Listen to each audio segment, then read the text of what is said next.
Mela, it-tieni parti tal-programm tagħna llum u din ser tkun interessanti ħafna li ħankunu qegħdin nitkellmu dwar il-Malti, dwar l-użu tal-Malti, dwar il-letteratura u dwar il-kampanja Lil-Sien Malti għal qalbi.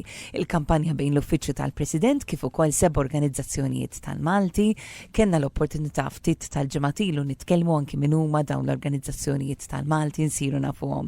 Ftit aktar illum magħna nilqa' żewġ mistiedna għandna lil Kita Zoppardi kif ukoll li l-lul. Bonġu u grazzi tal-qajtu l-istadina u edina unek maħna.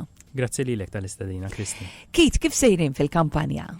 Bħalissa din xej kwieti minħabba li huwa wissu huwa żmien il-festis, kulħadd jieħu break biex shutdown u hekk. Però għadu għaddej. Bħal ħafna affarijiet jibqgħu għaddejjin il-preparamenti minn taħt. Il-sib huwa li din tkun kampanja pjuttost fit-tul. Kampanja fit-tul u qed inħarsu lej temi differenti u fost it-temi hemm it-tema tal-letteratura wkoll. Infatti hija waħda mit-temi li qegħdin nippreparaw għaliha u li ħankunu qegħdin nitkellmu fuqha fil-programm tal-lum. Din hija waħda mit-temi wkoll li toġobni għaliex f'dawn l-aħħar 20 sena nista' ngħid li rajt bidla kbira fejn tidħol il-letteratura Maltija fejn forsi 20 sena ilu kena biss l-awturi stabiliti li kienu joħorġu il-ġenru ta' kodba partikolari, imma llum veru hemm minn fejn tażel. Ġifieri nieħu pjaċir anki tidħol f'ħanut tal-kodba tista' tażel ġenru li joġobni u kodba illi jekk jattirawni biex naqrom. Jiena ħdimt ukoll bħala librar u anka letteralment l-xkafef tarhom jikbru jespandu tal-Malti minħabba li l-produzzjoni tal-ktieb Malti żdiedet imma tibet ukoll fil-kwalità. Minn hawnhekk insellem lill-librari li naħseb ikun qed isegwi dan il-programm, il-librar tal-Musta minn fejn ġieli issellift kodba u issellift kodba bil-Malti.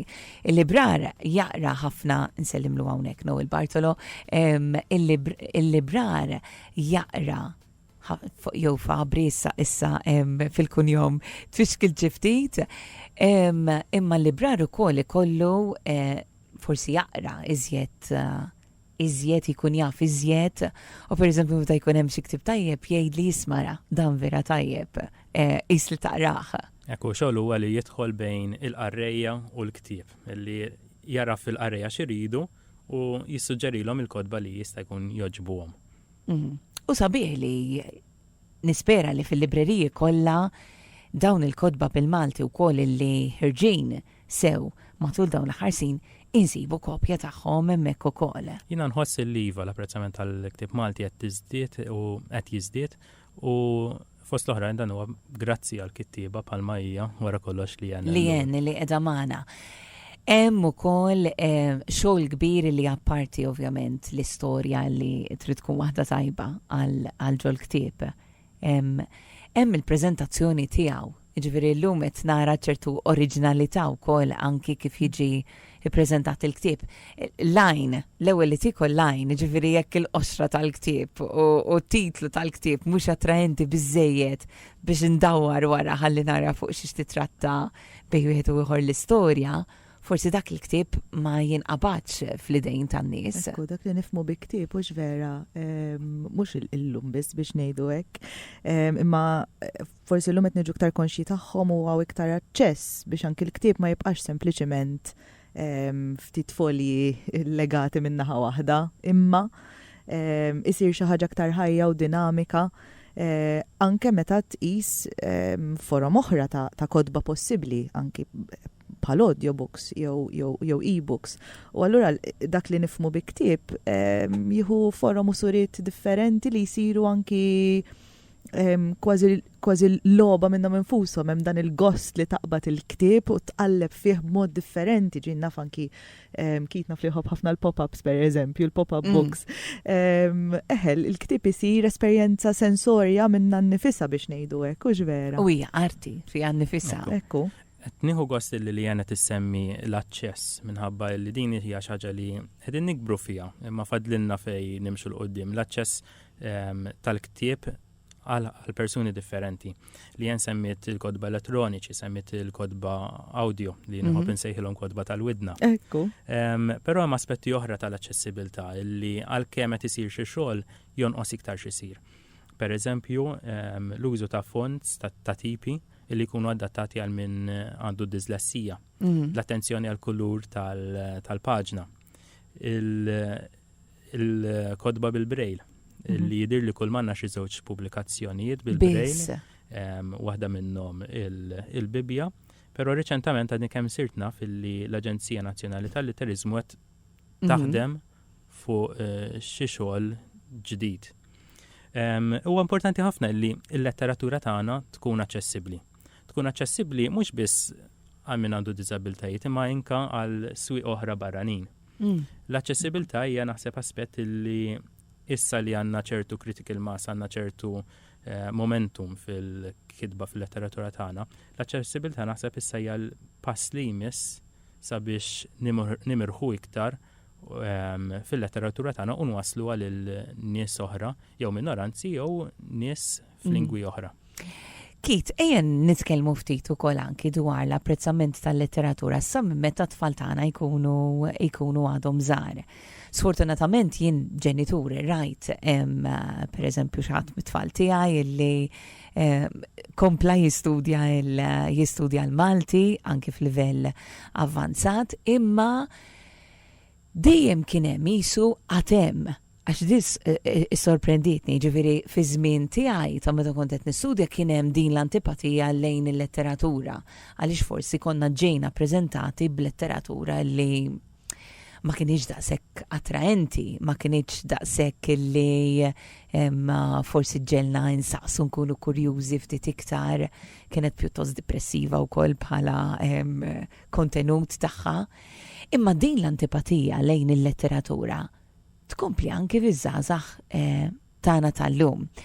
Ħalli forsi fil-livell avvanzat tinbidel xi ftit l-istorja, imma għaliex maħniex nażlu kodba iżjed attraenti biex jiġu fidejn hemm, jiġifieri l-għażla mbarra hemmhekk qiegħda, għaliex maħniex qegħdin nażluhom biex minn meta tfal ikunu żgħar jikbru anki inti jkollok dawn il-gosti illi ġeneralment jikbru miegħek ukoll anki fil-mitfulija sal-adolescenza. Bħal f'ħafna affarijiet oħra nemmen li hemm ħafna tweġibiet għal din il-mistoqsija.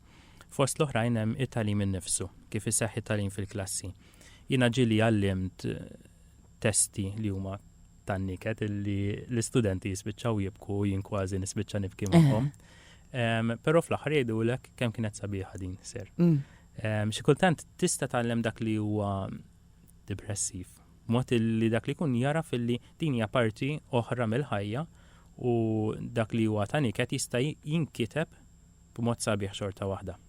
Però naqbel miegħek illi nistgħu inwessaw iktar l-għażliet tagħna u naħseb is-sillabi l-aħħar sillabi jagħmlu sforz sabiex jintroduċu lill-istudenti tagħna ma kittiba ġodda jew ma kittiba li huma relattivament żgħar. Għax illum hemm minn fejn tagħżel. U biex inkompli ma dal qed jgħid kiġi tat-tagħlim naqbel assolutament u b'xi mod li nikkitni li qed nitkellmu fuq in-niket huwa li kultant isu kif ġejna mal-min aħna, kultant isu nerġaw nirriproduċu dik is-sistema mal-istudenti tagħna meta hemm tant modi kif il-letteratura tikseb ħajja sabiħa fil-klassi. Però xi ħaġa li naħseb ħafna fuqha hija speċi is-sillabu sa ċertu punt jien inħoss li jista' joqtlu ktieb. ċoe hemm valur fil-fatt li jitpoġġa fis-sillabu imma x'jiġri jinażlu 2-3 poeżiji ħansemmi l-Dunkarm Ħaspeċ, il-poeta nazzjonali tagħna, u mbagħad il-poeta kważi jieqaf semmek le Maria Gregganado ġrala l-istess, l-unika 3-4 poeżiji mbagħad li jibqgħu f'moħħna huma dawk u forsi l-problema hija li ma nfittxux iktar. U allura isu s-sillabu sa ċertu punt ristret kważi iktar joqtlu x-xogħol f'dan is-sens milli tieħ il-possibilità meta l-possibilità qed hemmhekk illi jgħix b'modi differenti. Jien kurjuża biex jiġu fidejja l-kodba ta' syllabus il-ġdid, minn dis-sena hemm il-syllabus il-ġdid ukoll tal-Malti ukoll ħanarax fihom dawn il-kodba tal-letteratura li huma ġodda li nispera li jisponu lill-istudenti tagħna għal-iktar affarijiet għaliex nemmen bil-letteratura wkoll jista' jikber il-karattru tal-adolescent tista' tgħinu jaħseb ġifieri hemm ħafna affarijiet. Jiena ma nafx ġifieri tkun omosessuali, pereżempju ġifieri ngħaddi minn ċerti esperjenzi, ma nafx ġifieri nkun persuna li qed emigra mill-Afrika, imma permezz tal-letteratura jien jista' jkolli dawn l-esperjenzi. U għalhekk bħala karattru nista' niftaħ għajnejja għall-esperjenzi li jiena għax jien kita tsopardin wilet Malta, għax jien min jiena ma nistax nifhem xi ġifieri, ma permezz tal-letteratura jista' jkolli dewqa u għalhekk nista' nempatizza iktar ma' karattri oħra, ma' nies oħra li niltaqa' magħhom fil-ħajja. Hawnhekk se nagħmlu mistoqsija wkoll anke li semmija tagħna forsi qed jaqraw xi ktib bil-Malti jgħidulna x'qegħdin jaqraw nkunu ftit kurjużi wkoll lejn dak li qegħdin jaqraw. Hija vera xi ħaġa sabiħa illi wieħed jagħmel. Jiena bdejt in-namra tiegħi ma' ftit awturi pjuttost żgħar illi forsi ġibduli l-attenzjoni anke għal-kitba tagħhom u veru nibda ngħid wow, kemm għandna talent, kemm kapaċità u storja interessanti. Ekku aħna nagħmlu żgħażagħ fil-fatt ukoll il-Junior College u ta' kull sena nieħu gost għax pereżempju ngħidilhom min naf min jikteb jgħidli nieħu gost li nkun naf li hawn xi ħadd jikteb u jibdew ġejjin ftit. Dax jien nikteb xi ħaġa. Ovvjament l-isfida tiġi min jekk jibqgħu xi jiktbu jew le biex ngħidu hekk, imma il-fatt illi anke ta' dik l-età qed isibu refuġju jew sfida jew tqanqila permezz tal-kitba naħseb li hija xi ħaġa affaxxinanti. U biex nerġa' norbot anki mal-qari anke l-kitba naturalment ma jgħixux mingħajr xulxin, naħseb li hawn xi ħaġa għal kulħadd. Ġi naħseb illi min għadu forsi ma sabx il-ġeneru tiegħu, nissuġġerixxi li speċi jipprova ġeneri oħrajn. Forsi jiena nħossni iktar inklinata li naqra novelli finalment, mhux romanzi, forsi iktar il-poeżiji, forsi iktar il-comics. U l-istess bil-kitba, ġifi tant hemm possibiltajiet anke llum il-ġurnata kodba li qegħdin jitraxxendu l-ġeneru li ma jaqgħux sempliċement taħt romanz jew poeżija. Verament naħseb li hija kwistjoni ta' skoperta sakemm dak li jkun le bħal żarbun, jien naf sakemm issib iż-żarbun mhux kulħadd jilbes stiletto, mhux kulħadd jilbes sakemm issib dak li wara kollox għal min iħobb jaqra l-istess japplika għal kull lingwa oħra li inti tażel li taqra xi ktib tagħha, ġifieri li jiġri huwa li forsi pereżempju fil-lingwa Ingliża jisu minn meta jkunu iżgħar. Isek inti tibda tażel isma' dan il-ġenru pereżempju ta' dark humor jew joġobni iżjed. U hemm minn fejn tażel u imma hawn Malta hawn minn fejn tażel ukoll issa. U permezz ta' traduzzjoni qed ikollna iktar għażliet ukoll.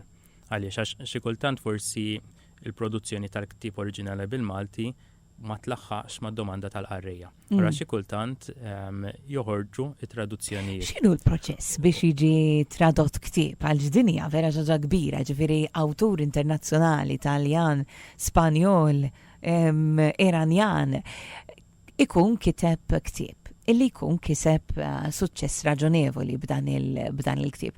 X'jiġri? Ġifieri ta' minn fejn jibda awtur ikun qara dan il-ktieb u jitħajjar jaqilbu bil-lingwa Maltija? Hemm ħafna modijiet. Jista' jkun il-pubblikatur stess li jkummissjona traduzzjoni, jista' jkun l-awtur stess li jagħmel l-ewwel pass, l-awtur tal-lingwa oriġinali. Javviċina lill-awtur Malti. It-traduttur li jgħid dan ix-xogħol laqatni nixtieq li jkun aċċessibbli fil-lingwa Maltija. Imma min finalment se jikdbu? Il-traduzzjoni ħassir minn traduttur. Issa hemm tradutturi li huma kwalifikati, hemm tradutturi li kibru fil-professjoni mill-esperjenza. Konsiderazzjoni oħra li trid tittieħed hija li ġeneralment jagħmlu l-pubblikaturi hija jekk il-lingwa oriġinali hix bl-Ingliż jew le. Għaliex għax ħafna drabi ktieb li jkun diġà aċċessibbli bil-Ingliż, ħafna pubblikaturi ma jħossux illi ta' min jitraduċi għal Malti għax jgħidlek il-qarrija Maltin diġà għandhom aċċess għalih minħabba li ħafna qarrija Maltin jafu bl-Ingliż. Allura ssib traduzzjonijiet minn lingwi oħra, mit-Taljan, mill-Franċiż, mill-Ispanjol, illi issa din jidħlu fis-suq Malti. U hemm ukoll bil-kontra kitbiet Maltin, ġeneralment li jkunu rebbieħa ta' xi premju li qed jinqalbu għal-lingwi mhux biss Ewropej imma anke għall-Arbi. Naħseb li jenna hawnhekk għandha ħafna fuq xi tikkontribwixxi. Tista' hekk tuna ftit informazzjoni dwar din. Huwa proċess eċitanti ħafna u l-ewwel żemmejna żanżan kelma u qed naħseb anki fil-fatt u di tiġi kemm mal-kitba l-ewwel nett it-traduzzjoni tista' anke titqies it-tradutturi jistgħu jitqiesu anke bħala koawturi f'dan is-sens għaliex huma qegħdin jagħtu nifs ġdid lill-kitba b'lingwa oħra. Naħseb tajjeb li nsemmu wkoll anke l-proċess ta' bridge translation il-lingwa pont, jiġifieri xi drabi wkoll tintuża il-lingwa pont meta dak li jkun ma jkunx daqshekk midħla tal-lingwa oriġinali. U li hemm eċitanti wkoll fit-traduzzjoni daqskemm fil-kitba naħseb di importanti ngħiduha forsi ħafna drabi naħsbu kemm fil-qari, kemm fil-kitba, kemm fit-traduzzjoni bħala attività solitarja. Fil-verità hemm l-eċitament ukoll illi taħdem ma' ħaddieħor. Jiġifieri illi taqra għall-udjenza mhux qed taqra waħdek id-dar, illi tikteb ma' xi ħadd ieħor xi ħaġa li nagħmilha ħafna ma' Clara Zoppardi pereżempju, ma anke ġieli traduċejna flimkien. U naħseb illi dan huwa proċess illi huwa fertil immens f'dan is-sens. U jiddependi anki pereżempju fejn tidħol it-traduzzjoni jekk il-kittieb jew kittieba ikunux ħajjin jew mejtin. Meta għandek il-possibilità li tkellem u tistaqsi anke lill-kittieba biex imbagħad inti tieħi l-lingwa tiegħek li tkun qed tikteb. Għax kif nafu differenza bejn kelma u kelma għandha baħar ta' konnotazzjonijiet differenti, hemm baħar ta' konnotazzjonijiet. U allura sabiħ li anke tkun tista' tkellem il-kittieba partikolari wkoll. Ġifieri hija xi ħaġa eċitanti immens u għandna firxa llum il-ġurnat kemm ta' kodba ta' tfal anke kit traduċa tfal. Imma hija xi ħaġa li naħdmu fuqha wkoll fil-ambitu ta' Inizjamed. U tajjeb ngħidu wkoll f'dan il-kuntest li llum il-ġurnata it-traduttura tinqisu wkoll bħala kittieb fih innifsu. Mhux biss għodda li tidħol hemmhekk bejn il-ktieb oriġinali u x-xogħol tradott. Imma it-traduttur ukoll huwa kittieb fih innifsu. U kull traduzzjoni minn tradutturi differenti ħad tkun differenti. Inti qed nipprova nifhem illi ma tistax għandek test jinnaf miktub b'lingwa u inti qed titraduċih kelma. Ma mhux se jiġi jagħmel sens tittih il-kulur. Inti. Ekku, inti qed titraduċi is-sens biex ngħidu hekk, qed titraduċi kultura sħiħa għax din hija interessanti, ġifieri hemm l-isfidi mbagħad li jidħlu mal-kultura jinnaf anki ċerti ħsejjes jinnaf ġifieri lanqas l-onomatopeja l-hemm universali kif jimbaħ kelb bit-Taljan jew bil-Portugiż ma jimbaħx bil-Malti. Ġifieri hemm dal-isfidi hekk sbieħ mbagħad. Ritmi l-lob il-ħsejjes ħajinbidlu minn lingwa l-oħra. Xi kultant anke it-tul tas-sentenzi ħajinbidel. Dejjem trid tqis ħafna aspetti differenti. Hemm l-intenzjoni tal-awtur, imma aktar importanti minn hekk l-effett li qed joħloq il-test. Għall-udjenza lokali imma anki f'din il-kwistjoni ta' kodba illi jiġu tradotti, forsi hemm kulturi li tħarsu iżjed lejhom iżjed meta ikun hemm dawn it-traduzzjonijiet li taraw li jappellaw iżjed għall-udjenza lokali. Jiddependi, ġifieri numru ta' kodba mit-Taljan pereżempju li jien naħseb l-ambjent Mediterranju minnu nnifsu jagħmilha eħfef għat-traduzzjoni minħabba li hemm referenzi kulturali li nistgħu nassoċjaw ruħna magħhom. Pereżempju, jekk hemm storja li qed isseħħ fi knisja għall-argument, jien probabbli eħfef nirrelata magħha milli ma' storja li sseħħ f'moskeja jew f'binja oħra. Minħabba li kulturalment hemm affinità ikbar. U naħseb għalhekk għandna nitraduċu wkoll minn kulturi iktar imbeda minna biex il-qarrejja Maltin jieħdu l-esperjenza illi hi iktar diffiċli ssiba lokalment. Allura jekk nagħtihom ukoll letteraturi mill-Amerika Latina, pereżempju, jew mid-dinja Arbija, jew mid-dinja Asjatika, hemmhekk il-qarrejja Maltina din jinfetħu għal kultura li m'għandhomx aċċess għaliha b'mod immedjat. U għalhekk ħadd kompli tiftaħ il-perspettiva, tiftaħ għajnejn dak li jkun għal dinja oħra li hemm barra. Nibdew niftħu t-telefonati tagħna l-interventi minn is-semmija saqsejnikom ukoll x'edin taqraw bħalissa nispera li mal-lista tagħkom għandkom ktieb bil-Malti ukoll. Naraw ftit minn għandna fuq il-linja. Nsellmulek. Nsellmilkom, nifiċir nisma' l-programm. Għajdilna senjur. Nista' nikkummenta dwar Malti mhux mitkellem tajjeb fuq x'għandira jolfu. Iva, ħanieħdu l-interventi jak ukoll, għajdilna. Mela, daw ta' kuljum. Nibqaw flok nibqaw. Futur qarib flok futur qrib. Mix-xena internazzjonali flok mill-aħbarijiet ta' barra. Xandar għandu jkun jaf li huwa edukatur barra Xandar. Għaliex? Għax it-tfal pappagalli ħajitkellmu il-Malti bħal ma jisimgħuha. Jiena ġbajt nikkorreġihom għax jitkellmu bħal Xandara taħħilhom raħħa u dal-affarijiet. Nirringrazzjakom. Grazie, Senjur, tal-kommenti għak. X'inhu l-opinjonijiet tiegħek fuq dan Kit? Fid-dinja tal-lingwa għandek spettru bħal ħafna studji oħra u kif qed jgħid is-Sinjur hemm eżempji ta' tħaddim li jkun skorrett tal-lingwa. Però irridu naċċettaw ukoll li hemm il-varjetà fil-lingwa nfisha.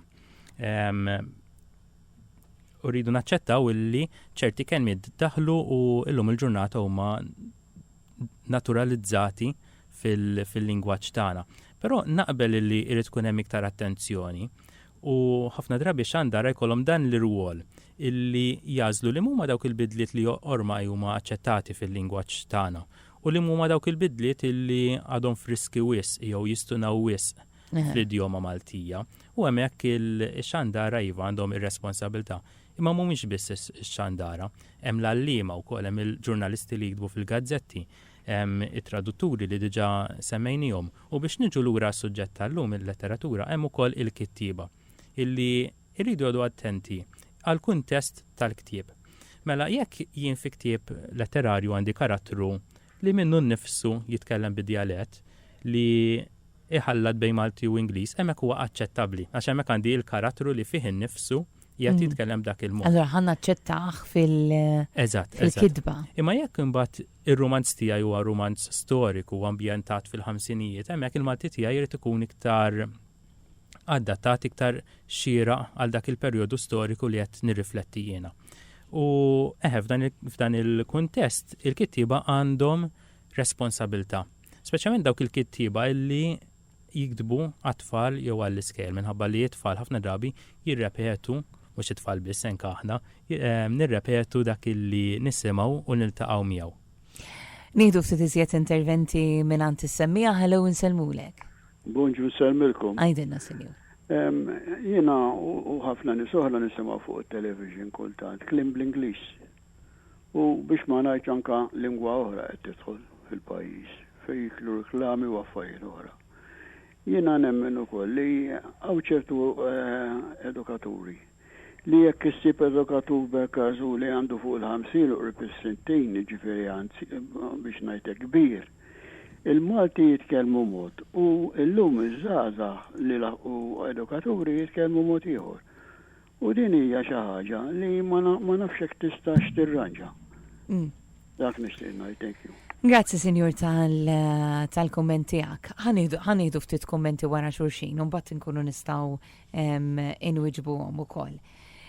Issa, xaħat batilna semmiħ ta' 73 sena. Ħafna senilu ktibt novelli u nqraw fuq ir-radju. Ktibt ukoll tifkiriet ta' tfuliti fiż-Żurrieq li ħarġu l-Kunsill Lokali ta' Żurrieq u ktejjeb bi ftit folji imma ta' tarifa tfal tal-lum. Mhuwiex ta' livell għoli imma nkiteb malajr u peress li minħassib il-pubblikazzjoni marat serjament seta' ġie aħjar. Xtaqt nagħmlu aħjar imma l-affarijiet ġew kif ġew. Xagħti kitbinna ma niflaħx nisma' il-kelma ġewwa li qed tintuża ħafna. Eżempju jgħidu ġewwa l-pjazza. Il-pjazza sa fejn naf jien barra mhux ġewwa, dan jinstema' waqt riklami fuq ir-radju u t-televiżjoni. Jien etna, forsi ma nafx, naddi żewġ kummenti li jiġbru forsi da kollu li għadu kemm Jien għandi xinżid ukoll, imma nisimgħu kont se ngħid, l-ewwel net forsi da jista' jkun punt kontroversjali, ma ħanajdu ma jimpurtax. Speċi minnaħa u man-nies li jagħmlu l-lingwa, ġifieri diffiċli li nippreskrivu. Ġrek qegħdin nużaw, di ħaġa li nħossin ukoll. Jekk qegħdin nużaw ċertu kliem alla volja mhux eżattament imma bil-Malti, kważi nasal li naċċettom dawn. Il-lingwa hija xi ħaġa ħajja. Il-lingwa hija xi ħaġa ħajja u tinbidel u tirrifletti żminijiet differenti. Issa fil-waqt li qed ngħid hekk imma naħseb hemm punt ieħor importanti ħafna. Jiġifieri jien kultant inħossni offiża biex ngħid hekk bin-nuqqas ta' sensittività li għandna lejn il-kelma. U meta xi ħadd pereżempju juża kelma flok oħra, inkluż il-politiċi tagħna, sewwa jew politikanti tagħna, u jkun hemm xi jgħidli u hija l-aqwa li fimtni. Dik xi ħaġa li turtani ħafna mbagħad li ġifieri naħseb illi għandna daw iż-żewġ kefef tal-miżien biex ngħidu hekk. Ma jistax ikollna lingwa ta' u iva kollox jgħaddi. Għaliex kull kelma għandha l-pis tagħha le. Imma fil-każ ta' dan fil-każ partikolari ta' jekk hux fil-pjazza jew ġewwa l-pjazza jisa. Ħanieħu responsabilità tagħha jien. Li ma tagħmilix differenza għax qed nifhem dik il-pjazza fil-ġewwa qed nifhem li hemmhekk. Il-kontest dejjem iħollu jorbot. Altru għandek programm live jew lezzjoni għaddejja in real time live. U altru għandek preżentatur li qed jaqra jew preżentatriċi li qegħdin jaqraw minn skript inħejji minn qabel u altru għandek ktieb. ċerti affarijiet, ċerti żelqiet, ċerti isiru parti mill-lingwa tagħna. Li jkunu parti minn xi ħaġa iktar spontanja, hemmhekk naċċettom. Però f'kuntesti iktar formali, f'kuntesti forsi bil-miktub, hemmhekk noqgħod ħarira iktar attent. Imma anke hemmhekk il-kuntest iħollu jorbot. Għandna żied interventi wkoll. Għajdilna kif xtaqt kumment dwar it-taħlit mill-Ingliż. Irridu nżommu f'moħħna u dil ħaġa diġà messet magħha li jen illi l-lingwi jitħaltu għax in-nies jitħaltu. U din mhix xi ħaġa tal-Malti biss. Rajnija ħanġib eżempju waħda mill-iktar lingwi mitkellma, l-Ingliż. Rajnija wkoll fl-Ingliż. L-Ingliż fih innifsu huwa taħlita ta' Ġermaniku, Latin u Franċiż. Mhuwiex pur bħala lingwa? Le. U wara żmien il-kolonjaliżmu, l-Ingliż kompla tħallat ma' kull lingwa li mess magħha. Il-kelma pyjamas ġejja mill-Indja, il-kelma wigwam ġejja mill-Amerika, il-kelma pizza ġejja mill-Italja. Jiġifieri anke l-Ingliż fih innifsu huwa mħallat għax in-nies tħaltu bejniethom. U l-istess ħaġa tiġri fil-Malti. U anke dak li jidrilna li huwa pur, skużawni, per eżempju l-espressjoni wartu żar.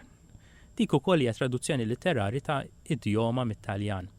Issa l-għażla tagħna bħala edukaturi, bħala kittieba, bħala xandara għandha tkun bejn dak li issa ġi naturalizzat, dak li daħal b'mod naturali, u dak li għadu jinħass frisk wisq, dak li għadu jinħass daqsxejn skomdu fil-lingwa. U hemmhekk tidħol responsabilità kbira. Ngħidu sma' di għandna alternattiva Maltija għalija, pereżempju, jien ma naċċettax li xi ħadd jiktib li hotel flok lukanda.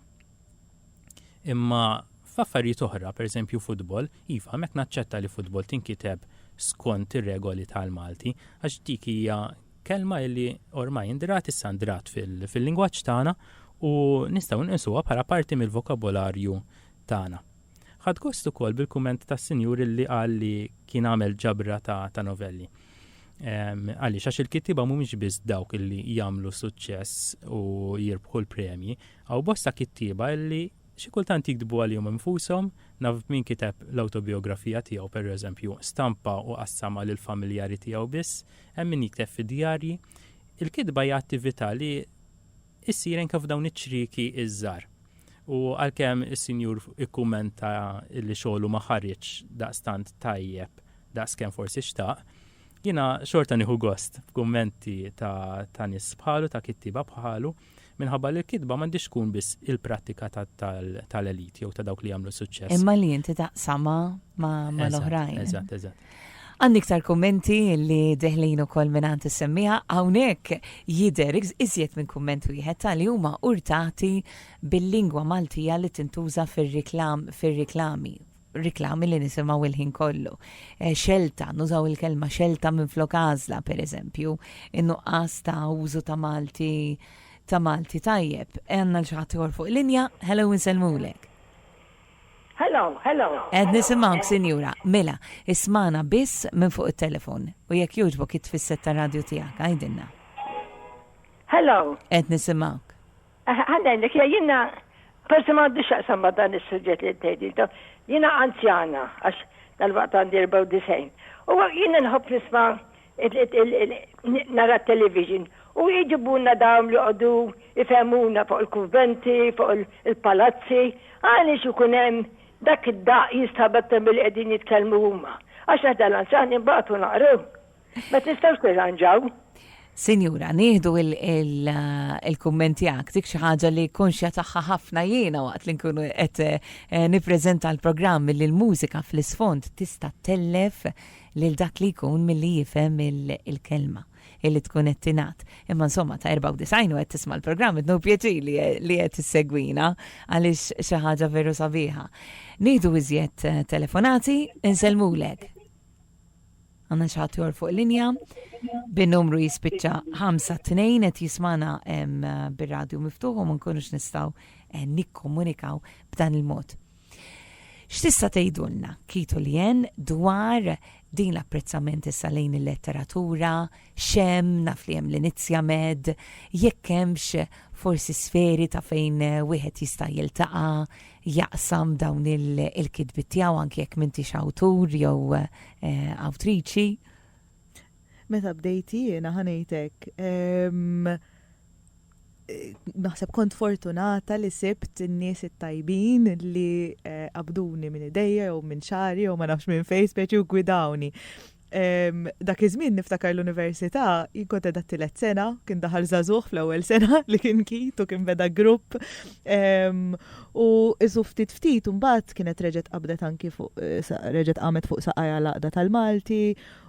U llum il-ġurnata naħseb għandna ekosistema ħansejħilha hekk li hija b'saħħitha ħafna ta' inizjattivi anki għaż-żgħażagħ mill-Aġenzija Żgħażagħ pereżempju ta' programmi ta' kitba u fost l-oħrajn Inizjamed u ġvera isem li ġej minn Inizjattiva Mediterranja u li fost l-oħrajn jiena u Kit parti minn dan it-tim iż-żgħir ta' Inizjamed ħansejħulu hekk. Illi fost oħrajn organizzaw il-Festival Mediterranju tal-Letteratura ta' Malta, illi fil-fatt huwa ċelebrazzjoni ta' dan kollu li semmejna. Hija ċelebrazzjoni tal-lingwa, tal-kelma, tal-letteratura, tal-poeżija, tat-traduzzjoni, tal-kodba infushom. U fil-fatt hekk għal din il-ġimgħa f'sena ninaqdu biex niċċelebraw il-kelma anke permezz tal-mużika, ġissemmit il-mużika u meta nitkellmu fuq letteratura hemm ħafna lirika sabiħa li qed tinkiteb bil-Malti li hija poezija jkolli ngħid ukoll. U dan huwa fenomenu pjuttost ġdid ukoll, jiġifieri ta' dawn l-aħħar ftit snin. Min jaf kemm ġieli kelli diffikultajiet nixtieq indoq xi ħaġa bil-Malti ma kemm sendu mindoq l-istess affarijiet. Illum għandi xelta kbira ta' x'naqżel l-indoq. Ma rridx li nagħtu l-impressjoni li m'hemmx storja twila ta' inizjattivi fejn tidħol il-kitba kreattiva, imma bħalma qalet li naħseb issa din fi żmien fejn jekk qabel kien ikollok inizjattiva mbagħad qtuħ mbagħad inizjattiva oħra mbagħad jerġa' jkollok qtuħ. Bħalissa għandek ħafna inizjattivi li qed isiru fl-istess waqt jew f'kollaborazzjoni ma' xulxin bejn artisti differenti. Infatti naħseb enka statistikament għaddas qabel ma kellek daqshekk Maltin li jaqraw bil-Malti enka żdiedet il-popolazzjoni. Imma qatt qabel ma kellek daqshekk kotba joħorġu fis-sena lanqas. Daqshekk bands li qed joħorġu materjal f'daqqa. Daqshekk korsijiet ta' kitba kreattiva flimkien. U fost daw l-affarijiet kif qalet li hemm il-Festival Mediterranju tal-Letteratura ta' Malta li tella Inizjamed.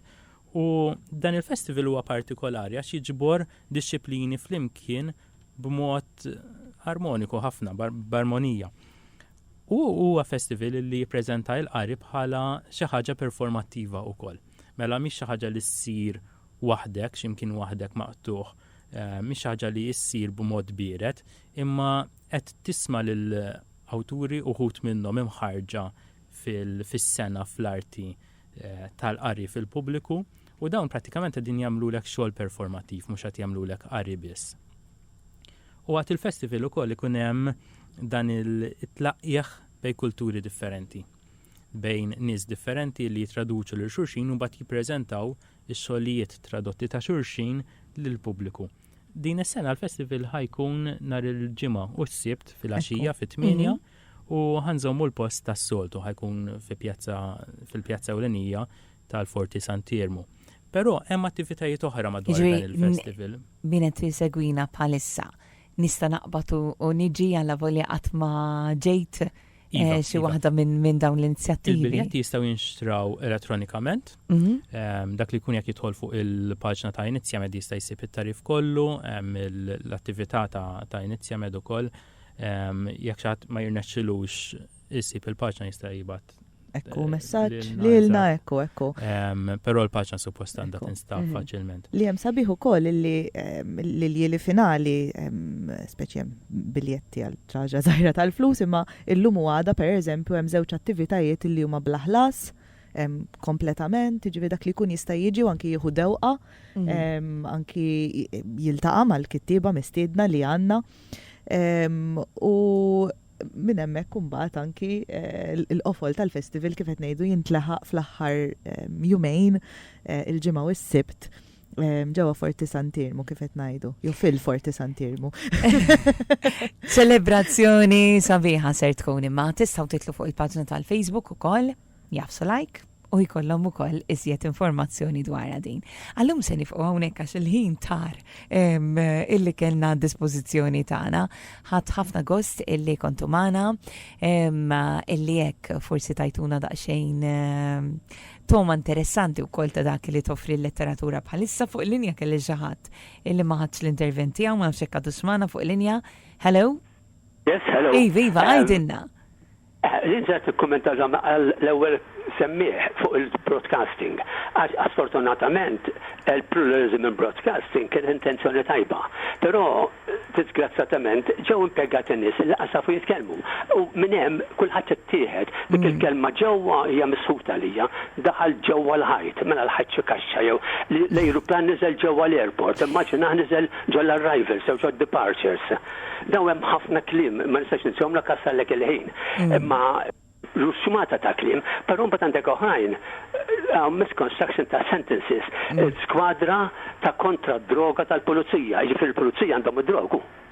Skwadra ta' kontra il-vittma li kien mill-qud bil-karozza ġie meħud l-isptar akkumpanjat minn ambulanza hand in hand speċi magħruf imkien ġie akkumpanjat mill Sinju, nixtieq li nkompli nisimgħek iktar, imma m'hemmx il-ħin biex nisimgħuk iktar, imma vera, qed iġibna konxi ta' kemm ikun hemm affarijiet atroċi fil-lingwa. Naħseb is-senjur ikun editur tajjeb kieku. Eżatt, hemm punti validi u s-senjur ħadd gożbih għax qed jgħallem anke b'ċerta umorizmu.